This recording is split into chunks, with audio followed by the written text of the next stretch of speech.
Well, good morning, everyone.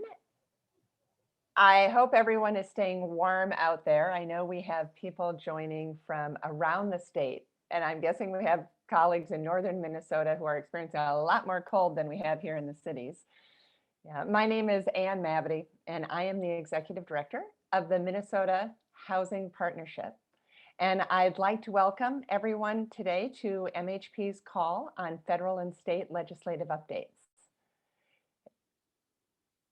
MHP, as many of you know, has been hosting these Friday calls during the legislative session to share timely and critical information with all of you housing stakeholders on the policy and legislative proposals that are impacting all of our work in advancing affordable housing.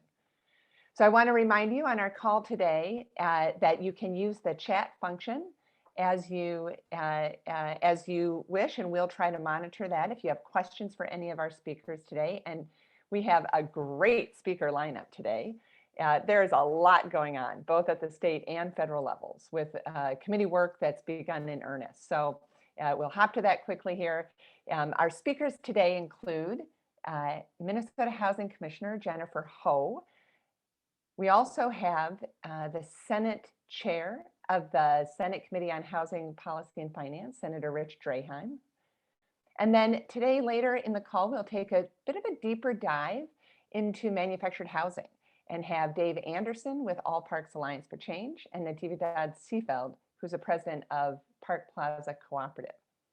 So we'll kick it off, though, this morning with MHP's Deputy Director of Policy, Libby Murphy, who's going to provide us a high-level overview of the activities at the Capitol and the legislative deadlines that have been announced. Libby? Hi, thanks, Ann. So it's been a very, very busy month over at the Capitol. A lot has been happening in terms of activity with hearings and as well as bill introductions. And with the Senate convening a Housing, Finance, and Policy Committee for the first time, as well as the House having its own subcommittee on preventing homelessness, there has been a lot of focus and attention around the needs of shelter and permanent housing. So lawmakers thus far have been very busy hearing informational hearings. They've gotten a lot of testimony from Minnesota Housing on some of the activities that they finance and some of the things that they're focused on in the next several years. And then they've heard from stakeholders like Minnesota Housing Partnership. We've now testified twice over at the legislature, once to provide some of background research to the House Housing Committee, and then in support of the 4D bill to unify the tax rate on affordable housing properties. So it's been busy in that regard, but I anticipate that the next month will get even busier. So some of you may be aware that there has been a backlog in bill introductions. Just with the remote environment, it's been challenging for bills to get drafted. And so we anticipate a number of bills to be introduced in the next week or two. And that will make for even busier committee hearings. And we'll start to see and provide updates on what bills are being heard. This past week, the Senate did get an overview on Minnesota Housing's work on bonding, as well as the governor's budget. We know that the House Bonding Committee is going to be hearing about bonding as well. So we anticipate that hearing next week and are excited about what the committee is going to be doing. Our own piece of legislation finally got introduced, stuck in that backlog that I mentioned. Local housing trust funds, Representative Howard is carrying that bill in the House, and that's House File 528. And then we have some other bills that we're just waiting on final introduction. And another big piece of news is that the governor's budget came out last week. And so we are, colleagues going to share the screen, and I'm not going to go into detail here because Commissioner Ho is on and she's going to provide much more detail, but it's a $14 million one-time increase to the agency's budget. This is a 12% increase to the agency's budget. I believe it's the largest one-time increase of any agency. So that is fantastic news. And then there was a recommendation for $100 million in bonds, housing infrastructure bonds. So this is a big ask and bold ask of the governor, and we're very excited.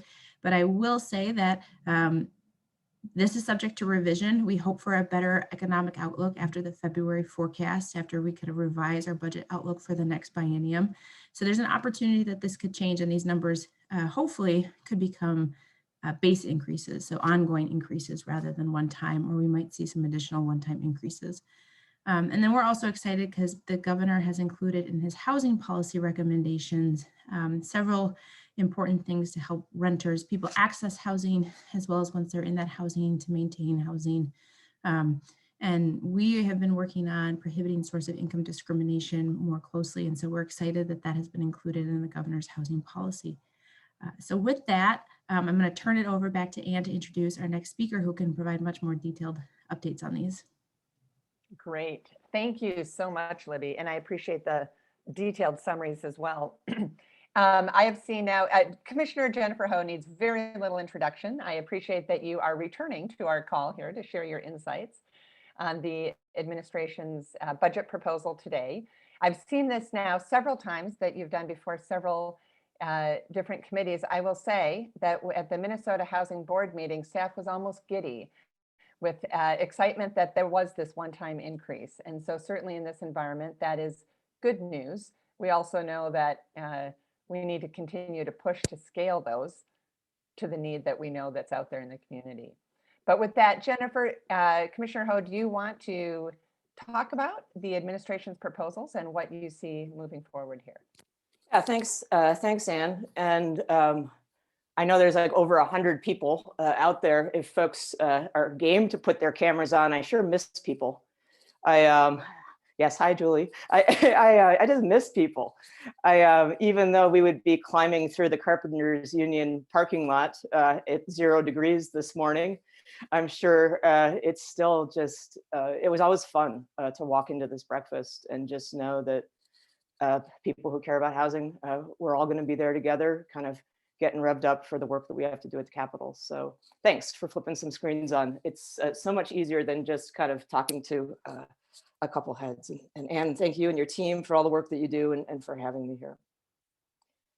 I think what I'd like to do more than anything, since we have presented the budget in depth and a number of people have looked at it, is instead of kind of going back over all the slides that we used at the Capitol, is just try to kind of contextualize how it is that the governor and lieutenant governor are thinking about this as they were thinking about the budget decisions this year.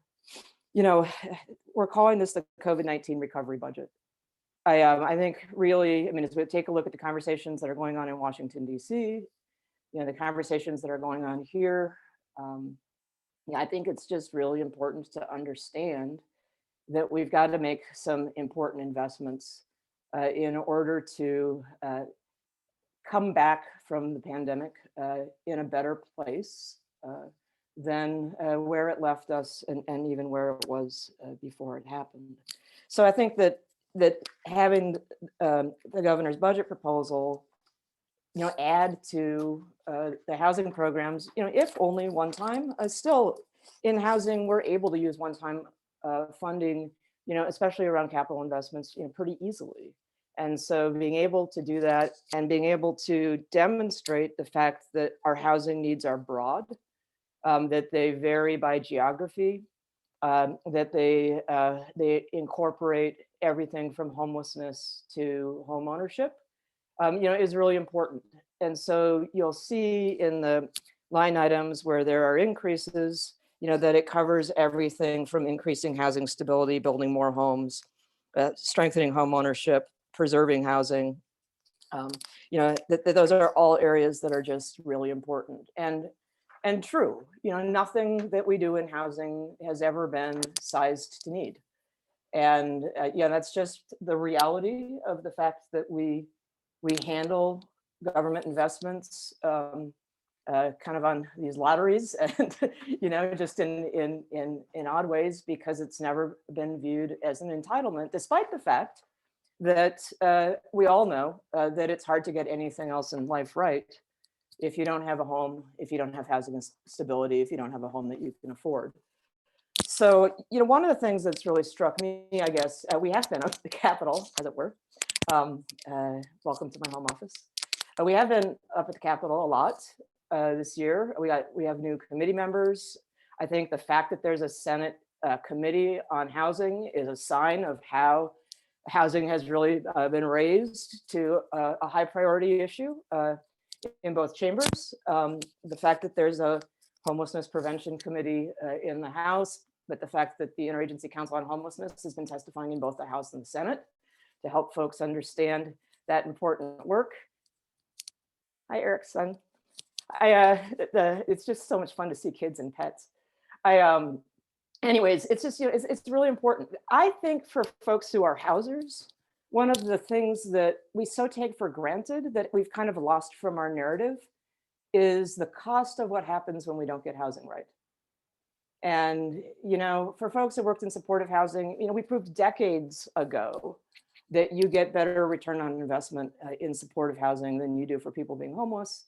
But I think, we understand that as a greater Minnesota economic development engine. We understand that as the cost benefit of aging in place. But I think that we who are housers just have that's so a part of our DNA that we forget to talk about it. And at a time where I think at the end of the day, the conversation might come down to whether to invest more or not invest more, just invest differently. I think that conversation about, what happens to everything else, what happens to kids in school, what happens during a pandemic, what happens when we just don't continue to chip away at adding to the housing budget in order to create a supply of housing that matches demand, so that we don't end up in this situation that we're in right now, where demand outstrips supply and costs keep going up. So I would really encourage folks to just take a look at the stories that we're telling up at the Capitol this year, and really think about how we talk about the cost of doing nothing versus the returns associated with these types of investments. I think we all know that low income, moderate income folks are the folks that got hit hardest, both by the pandemic and the economic fallout of that. I think we need to continue to make that point. There is federal help coming soon, maybe even a lot more as of the middle of the night. But at least in the stimulus package from December, there's not help for homeowners in there. And as we see forbearance provisions expire, and some homeowners who are either underemployed or unemployed, what is going to happen there? We need a comprehensive way of thinking about this, and I'm hoping the federal government will do a comprehensive thinking on not only forbearance, but also assistance for homeowners. There's going to be conversations about the end of the evictions moratorium. How does it end? How do we build a logical off-ramp for that, knowing that we do have some rental assistance, but it's going to take a while to get it up and running and have people know it's there and have that machine churning. It just keeps going to the fact that even prior to the pandemic, we needed more housing, a lot more housing, especially housing that's targeted to people who make the least. So that's really the context with which we thought about our budget discussions with the governor and lieutenant governor. I can just talk through the line items if that's helpful to folks real quickly. But I think the most important takeaway is that we really tried to look at investments kind of across the full continuum. So $1 million for Homework Starts with Home, $4 million for the Family Homeless Prevention and Assistance Program, $500,000 for Bridges, $4 million for Challenge, $1.5 million for Workforce Affordable Homeownership, $500,000 for Homeownership Education and Counseling, $1.5 million for the Homeownership Assistance Fund, that's down payment assistance, and $1 million for manufactured home park infrastructure. I know these are all increases, areas of increase above the base. And then we also have the one-time transfer that we've proposed in the rural programs to create some balance between our rental rehab program and our Greater Minnesota Workforce Development Program, proposing a $2 million transfer from rental rehab to to workforce development, mainly to boost production and balance out those two programs. And then obviously, absolutely delighted that the governor is proposing $100 million in housing infrastructure bonds. Mm-hmm. The Minnesota Housing kind of just kept processing our consolidated RFP applications last year through a first special session and a second special session and a third special session. I think it might have been the 6th or the 5th special session where we got the bonding bill. And we were able to match projects that were already in the queue into that $100 million bond authorization. So it's less than a 2-month turnaround between the legislature completing that package and our making announcements. We know that those dollars can go to work right away. There's huge demand for them, much higher than what we have available. Libby touched on the policy language. We have a new use on housing infrastructure bonds to keep for units targeted at 50% of area median income and below. And we have the policy language that's really about renter stability and maximizing really federal rental assistance through the source of income protections, because we are hearing how long it takes to put a housing choice voucher, for example, to good use out there. So I know that you wanted me to leave a little bit of time for questions, Anne. So let me just pause there and see if you have some. I am not multitasking on the chat, so just I can do that. No worries. I'll do that for you. Yeah, thank you so much for the overview. And I just wanted to touch just a little bit more on those policy proposals, because I think you're absolutely right. It's as we are doing a push for additional rental assistance, we're seeing that come in from a lot of different resources. Want to make sure that folks are able to actually use it. Source of income discrimination is in the governor's budget. It's certainly a priority for MHP and many of the stakeholders on this call as well. Can you speak a little bit more to the prospects of what you're seeing as for that proposal specifically? Because we know that, if low-income families have a rental assistance voucher and then they're unable to use it and have to actually return it, that can be a challenge. Can you speak to that? Yeah, it's still early February, and I think it's important that that we remember that. The governor's language is, I think, still in the revisor's office.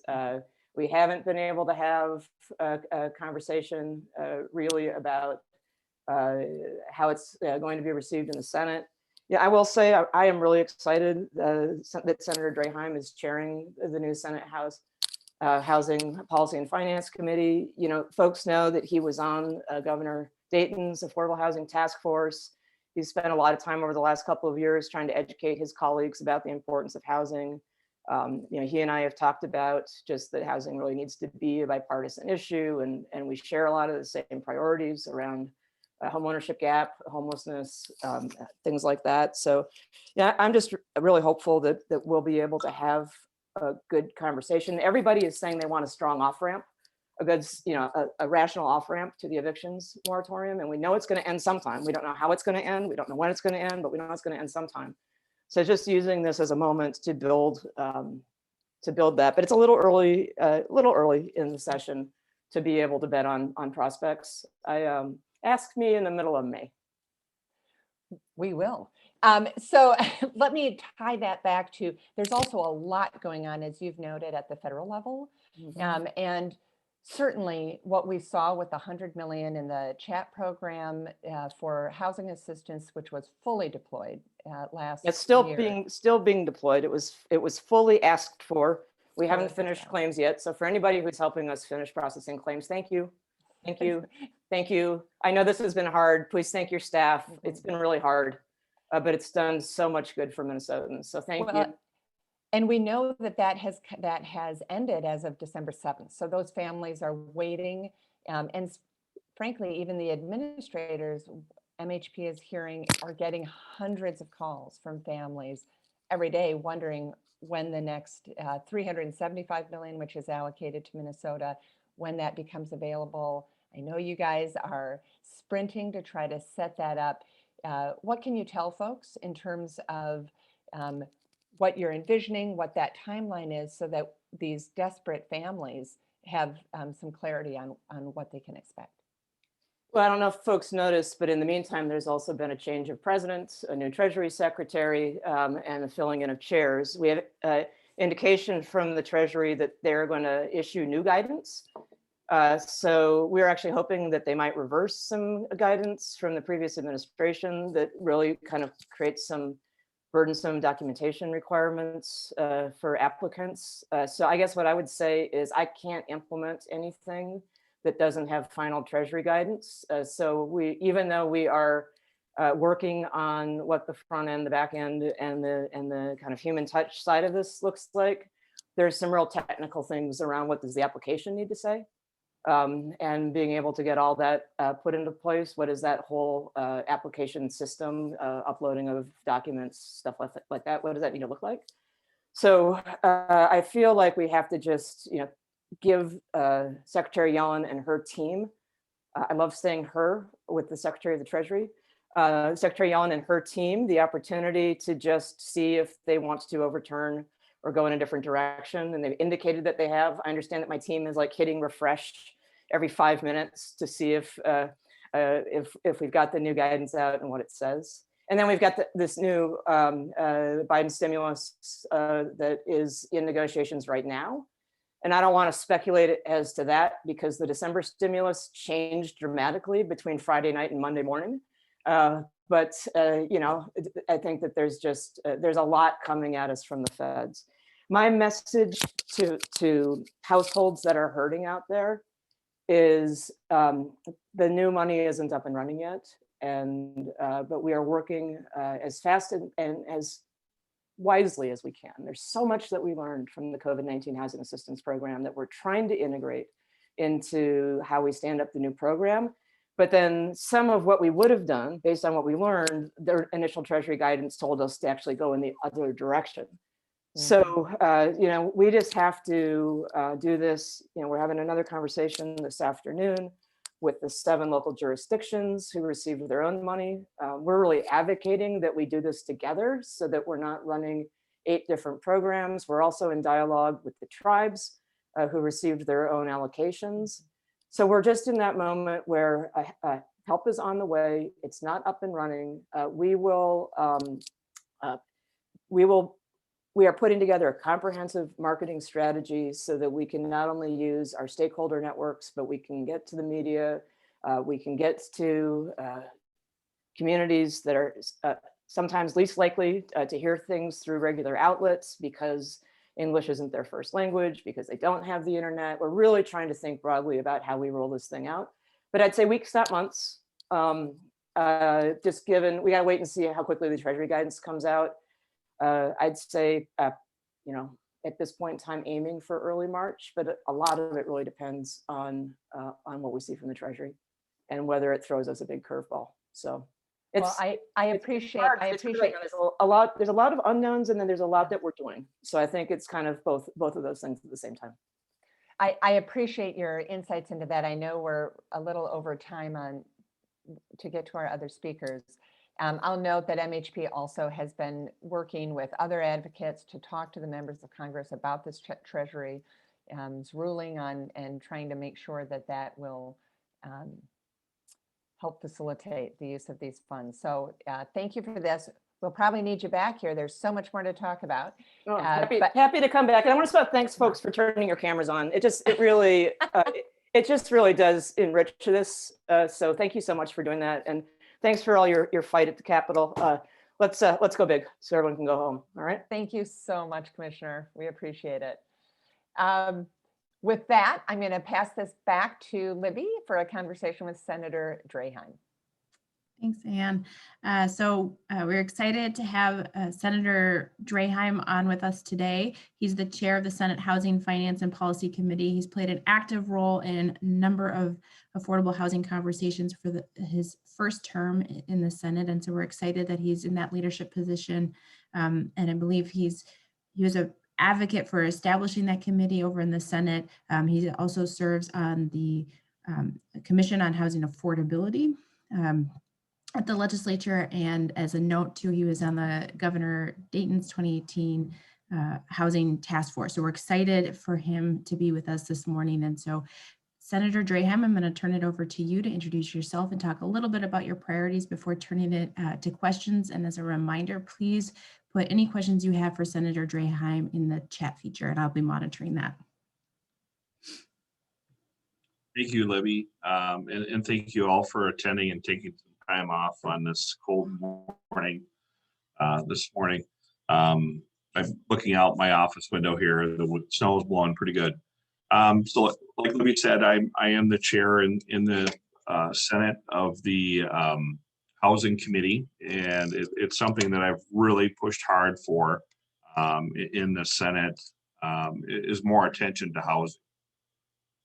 My philosophy has always been, growing up with both parents that were in academia, to get people out of poverty, first we have to educate everybody, and then we have to get them on a career path job, and then the opportunity for home ownership. And not everybody wants to own a home. I get that. So that's kind of my framework of how I view everything. But when we did that exercise with the governor's task force on housing, which was a great experience, and I know some of you participated in that, so thank you. You know, that visual that was drafted from that, I show most senators that when we talk housing, about how complicated housing is, from the homelessness to home ownership and everything in between. And what I've really been pushing both commissioners that I've had the pleasure of working with here in Minnesota is that I think we need to start thinking outside the box a little bit more in different forms of home ownership and financing in different ways. And I think we have moved the needle a little bit in the 4 years I've been in the Senate.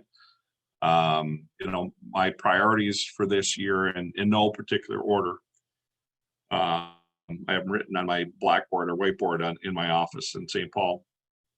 The racial equity gap is something we have to have a discussion pretty much every meeting on the home ownership gap between African Americans and Caucasians in Minnesota. You know, we lead the country usually every year in home ownership. You know, we're usually in the top 5 in the country for home ownership, with around 70% of our population own a home.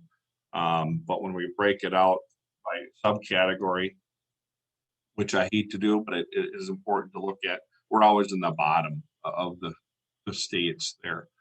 And then the eviction moratorium is something that, like Commissioner Hull mentioned, we have to figure an off-ramp for that.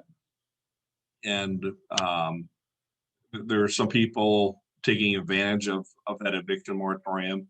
Like any program, the majority of the people are doing the right thing, and there's always a few bad apples. I had one of the senators on the committee tell me on Thursday that one of their constituents called him and said that they have somebody not paying rent, but is subleasing the apartment out and keeping the money. So those little quirks like that are something that we need to look at. And then one of the other priorities is how we handle the CHAP program and the federal response. And then, of course, the new pot of money, the $375 million plus the $22 million for the Native American tribes. You know, how is that going to impact the state, and where is that going to go? How is it going to be delivered? How fast is it going to be delivered? So that is another priority. And then the last two are probably the more important ones, is the pathway to home ownership. You know, what can we do to help on that? And what forms of home ownership and what financing programs we can offer. And then the last one is housing instability. and homelessness. So those are kind of our 5 top priorities that I have moving forward in the Senate. And we've been blessed with the department coming in and updating us almost every meeting. Thank you, Commissioner Hall, for that. Libby, I'd stand for questions if you have any. Great, thank you. So one question I wanted to ask you, and it does relate to one of the comments in the chat. So I've heard from some of your colleagues, that the Senate position is going to be potentially no new funding until, that's as of right now. We'll see what happens with the February forecast, and we'll see what additional federal relief there is. But there's been a look at how else might the agency finance some new activity. And so one of the questions was about the set aside of the tax exempt bonds. And I know this is an issue that you, in a conversation that you were a part of, but especially with changes of the federal 4% low-income housing tax credit now being fixed. Is there any conversation about adjusting the current set aside, which I believe is something like 30% for single family activities, and shifting some of that to multifamily to greater leverage that federal 4% tax credit, especially in an environment when mortgage interest rates are so low? I am not in those talks with the other committee chairs. But I'm in favor of looking at any and all options. I personally think we have to encourage more capacity in the housing sphere, and that's all aspects of housing, from the homeless to the home ownership, and that's pre-engineered homes or manufactured homes, condos, townhomes, you name it. Affordable housing. For apartments, anything and everything. And if they're missing links and anything we can do to encourage more units at a more affordable price, I am all in on that. And, my trick is to get the rest of the Senate on both sides of the aisle, or all 3 parties now, to go along with. So to that, I wanted to ask you about your position on the 4D tax simplification proposal. So changing the existing tax rate on affordable multifamily units from 0.75 to 0.25, rather than having a tiered rate. This is something that in one-on-one conversations last session, you indicated that you were interested in looking at further. And I'm curious too, because it's not currently in your committee's jurisdiction, but gets to a broader question of how you're going to be working with other chairs, as well as we think about things that are going to move through the bonding committee or through the tax committee, and then this new role that you have as the chair of the Housing, Finance, and Policy Committee. Well, I asked for more jurisdiction than I got, because, and that you bring up a good point, Libby, that I don't think most people realize how broad housing is when it affects all the other chairs or departments in the state. And the health and human service sector plays a large role. You're talking some tax issues, all super important. And as you know, I carry a lot of bills. I think I'm at 50 bills already this year for chief author. I like to get things done. I like to move on solutions that I think help out Minnesotans in general. But I really haven't got into the tax stuff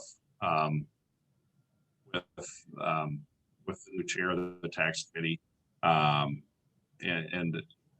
like I said, I support any new ideas that we can work on and see if we can get the majority to agree to it on both sides of the aisle.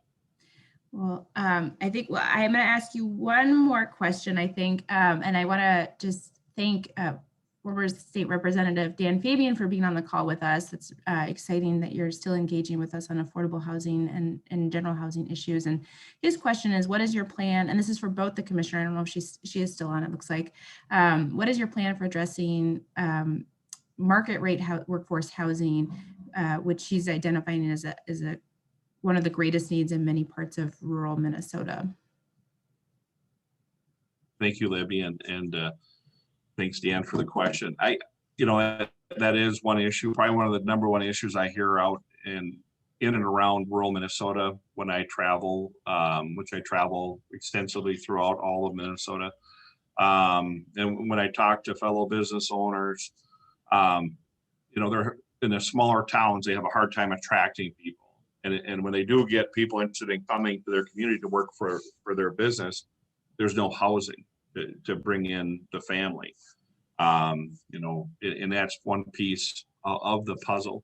And I had a proposal for a pilot project a couple of years ago, and I brought it back this year, that I would really like to see help with infrastructure for nonprofits in cities, that the state would grant. I think in this bill I redrafted, it's $12,500 for each unit to help with infrastructure cost for smaller developments. So this would be, I think, for 16 units or less, or lots or less. I think we need more smaller solutions, and I think they fit in the rural areas. So I think that's one way we can help out. I think the manufactured homes or the pre-engineered homes put on a foundation with the garage is another thing we got to look harder at, and in coming up with a solution. I see there was another question just posted on the chat about prevailing wage. And this gentleman's using 10%. The numbers we heard in the governor's task force was 30 to 50%.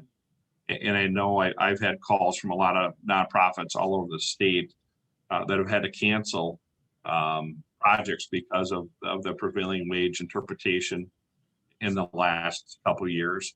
So that is an issue. I've had multiple bills on that, trying to help correct that. And I've offered that's listed just for fourplexes or less. And for those Y fourplexes, when in the real estate industry, we finance homes that are fourplex and less differently. So it's kind of a common dividing line, if you will. And I think that would help out a lot of the nonprofits that are trying to build homes in rural Minnesota to reduce the cost, because labor is generally cheaper in the rural areas than it is in the metro areas. And the prevailing wage is probably more in line in the metro rather than, let's say, Laverne, Minnesota, or up north.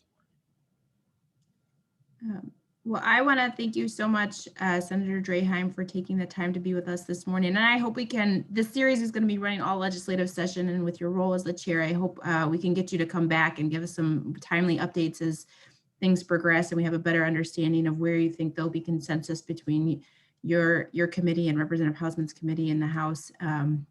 So thank you so much.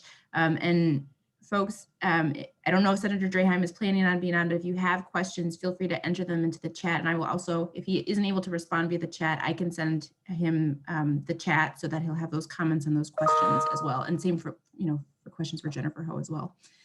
Thank you, Libby. Yep, thank you. So with that, I want to introduce two of our guest speakers to talk about what is happening with manufactured housing here in the state of Minnesota. And so Dave Anderson is the Executive Director of All Parks Alliance for Change, and Natividad Seefeld, who is the President of Park Plaza Cooperative. I think Dave is going to start with a presentation. So Dave, I'll turn it over to you. Great. Thank you very much.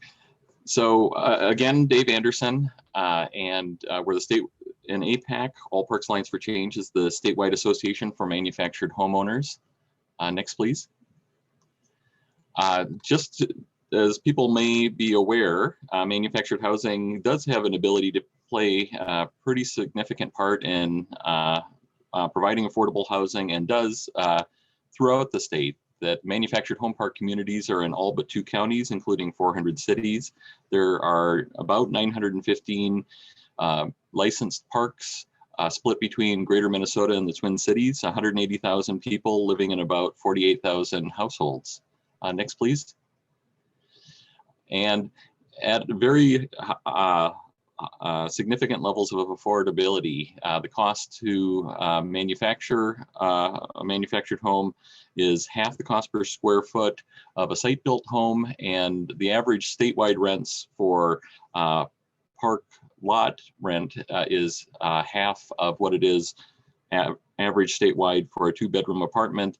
And what's significant about that is with the National Housing Construction Standards, or for manufactured homes referred to as the HUD code, and the improvements that have been made to the HUD code over the years, its affordability with comparable design and appearance to, say, a 1-story Rambler, similar longevity for the homes, similar, sometimes superior ratings in terms of sustainability and the amount of waste produced in construction. Next, please. I wanted to highlight 2 issues, primarily the first that are under discussion for the session. One is a resident opportunity to purchase, which is actually on the Homes for All legislative agenda. Next, please. And the reason for this proposal is people own their homes, but not the underlying land. And as a result, they face a number of risks, neglected infrastructure, significant rent increases, and very significantly, the possibility of displacement. And it's an impact that is very disparate. That BIPOC residents are about 15% of park households, but they're 54% of the people who've been displaced through closures.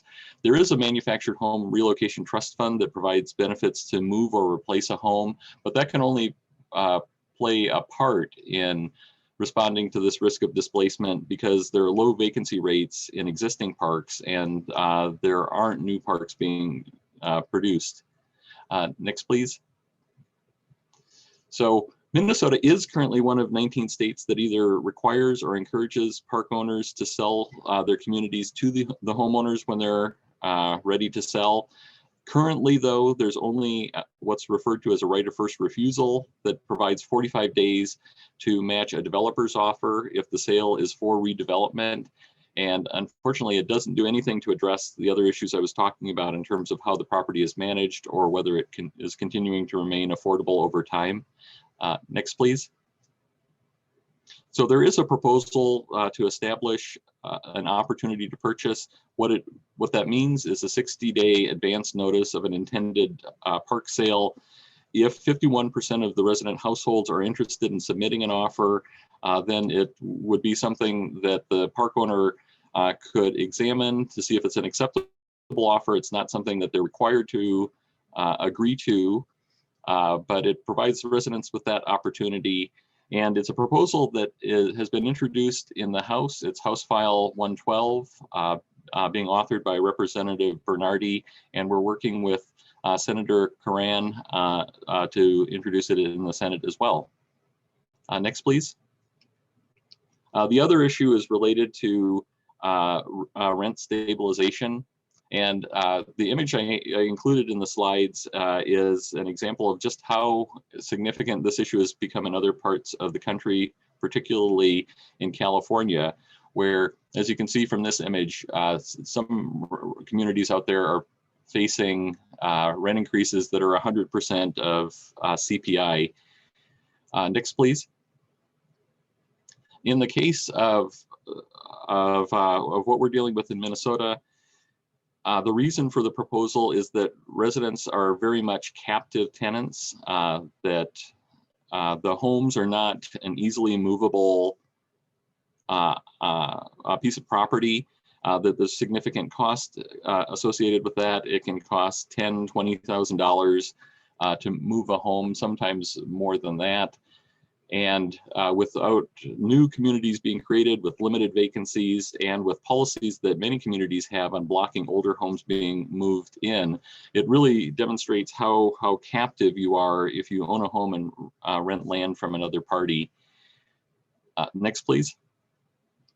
The state has recognized that there are 2 sets of property interests, the owner of the land, the owner of the home, since at least 1982, and there have been steps to try and and create a stable environment for the people who are renting land in manufactured home park communities, including since then requirement that rent increases be reasonable, but the reasonableness standard has been really too vague to be useful for residents over the last 40 years.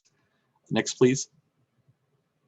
And so there is a proposal that would do a number of things, some smaller, some larger, based on what have already been established as statewide policies in at least 4 states, Delaware, New York, Oregon, and Rhode Island, and many cities in addition to that throughout the country.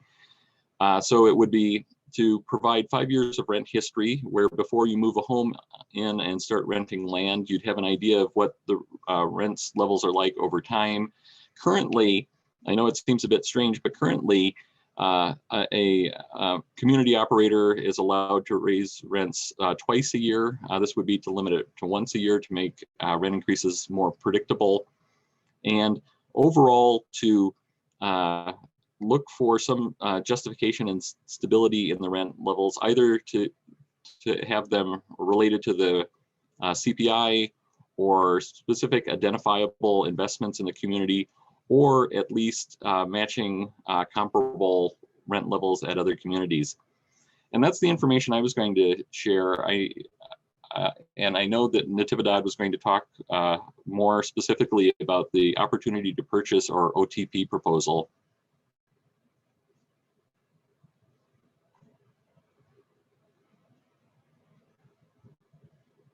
So Natividad, I'll turn it just directly over to you. I want to make sure that we have enough time for your comments before moving on to any questions. Hi, everybody. Thank you for having us on here today. And yes, the opportunity to purchase is like on my heart and many others as well, being the fact that we were in shoes of many others that could be. I am president of Park Plaza Cooperative, vice president on APAC, and did 6 years at Rock USA. So housing is like a big deal to me, as well as all the residents that live in communities statewide and nationwide. So this month, actually, along with many others nationwide, we are celebrating 10 years of being a resident-owned community. So it's a big deal for us, and that'll be on the 15th of this month. Unfortunately, we don't know how we're going to celebrate that because we can't right now. So we'll save it for later. When we got the first letter from our owner, he told us that he was going to sell and he would like to offer up the opportunity for us to purchase. And I sat there and thought, oh my goodness, what are we going to do? I cried for a couple of days and figured out I better do something about that because I can't move my home. It was a 1979, it still is, and it's not movable. So that's one of the other options, or I shouldn't say options, hurdles that many homeowners in these communities have when something happens to their community. They become displaced literally because their homes are too old to move. So not having the option to purchase their community puts them in a really bad place where they're rushing to find a place to live. They can't afford to move. Nobody has free land laying around to move a house that's in the 60s and 70s or even 80s at this point. So having the opportunity to purchase bill would make a big difference. I started dreaming about this over the pandemic year of 2020, thinking what's going to happen when everybody has that big letter that says you're going to be evicted. Then you have a landlord who's going to have maybe 2, 3, maybe 10 people that are going to be evicted. Then how's the landlord going to pay for his mortgage or her mortgage, any of their bills or anything? And I started saying, you guys, we got to do something. We really have to push the opportunity to purchase bill. Everybody said, don't do that. Don't talk about it right now. It's pandemic time. And I said, we have to. We just have to. So I sent out this big email and said, hey, everybody, we need an author for opportunity to purchase. And thank you, Connie Bernardi, Representative Connie Bernardi. She was the very first person who jumped right back and said, I'll do it. And she's such a great advocate for us. So that's super awesome. And then they were all like, how in the heck did you do that? I said, I don't know. It's a dream.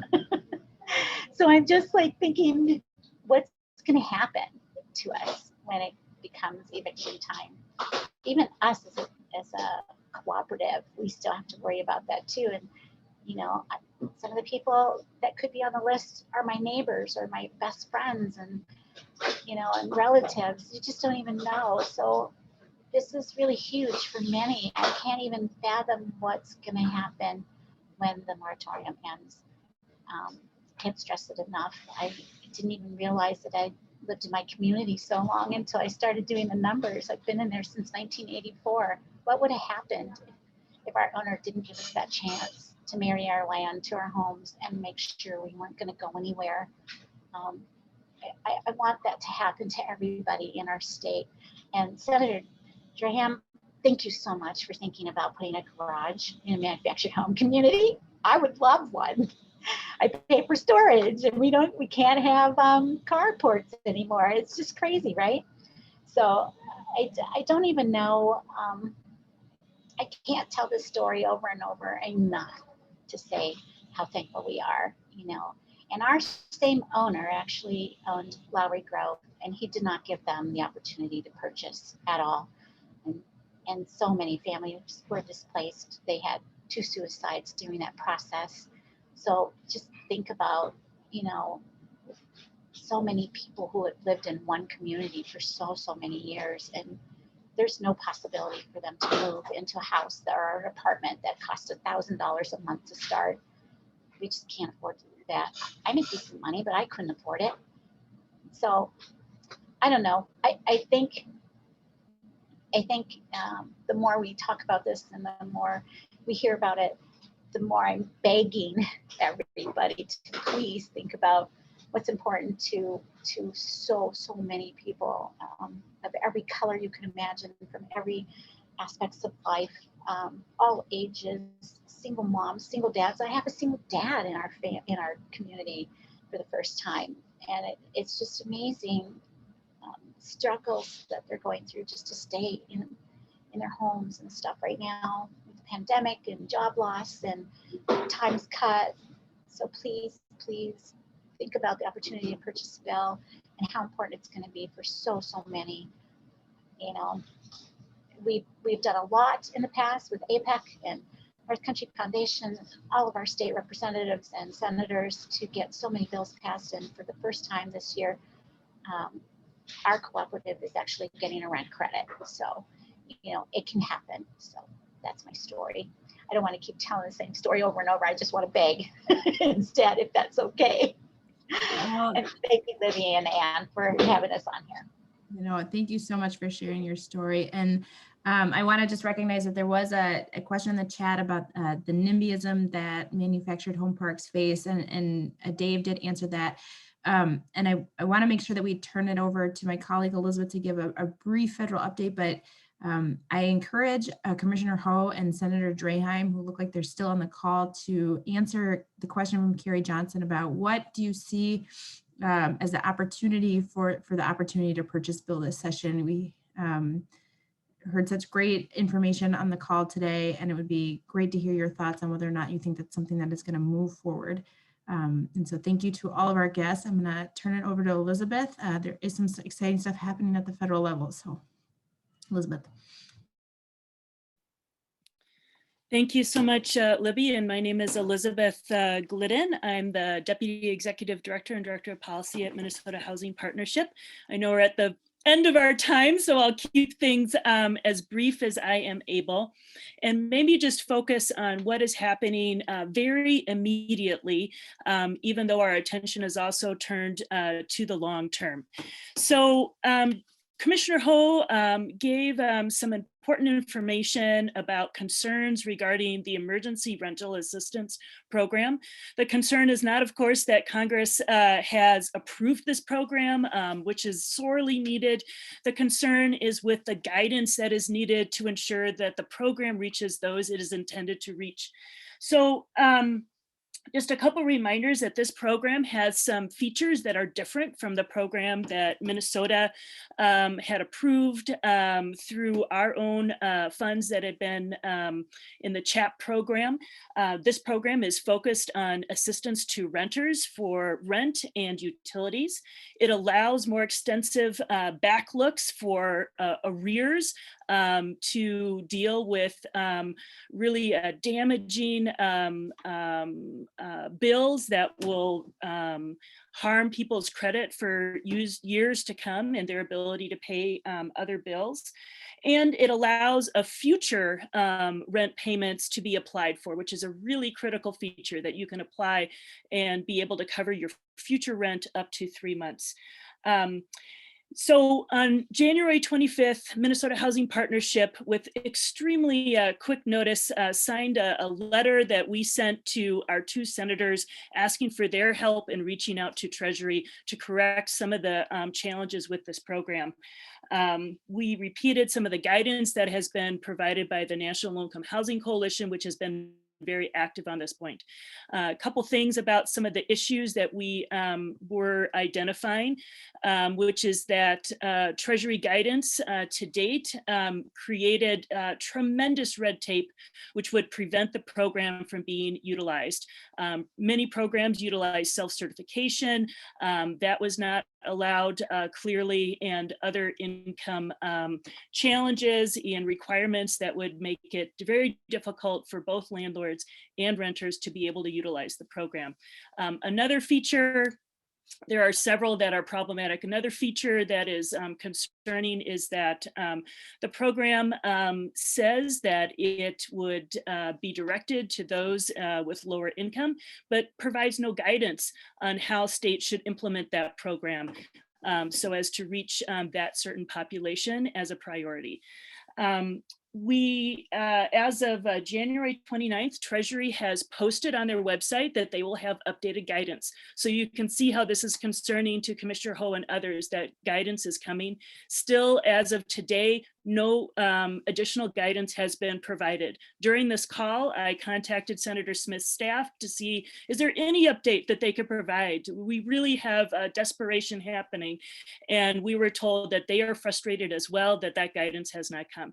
So your voices would be really welcome in being able to get that guidance from Treasury, contact our members of Congress to ask them to help with pressure on Treasury to get that guidance out.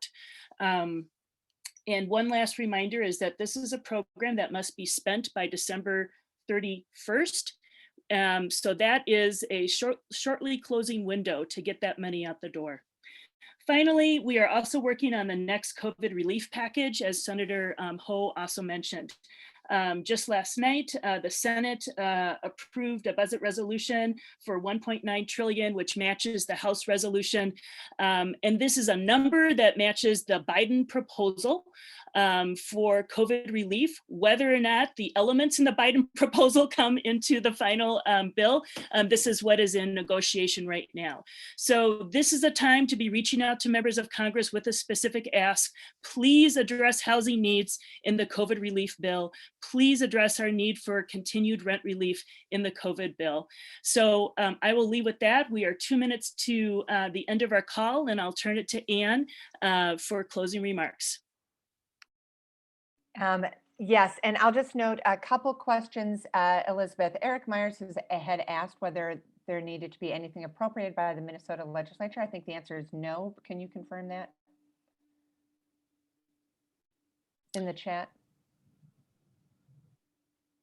Looks like Libby is on the call. So no, that the legislature doesn't approve it, although there is a process by which there's a committee that needs to be presented with the funding that is coming. And I think that has already happened. Yeah.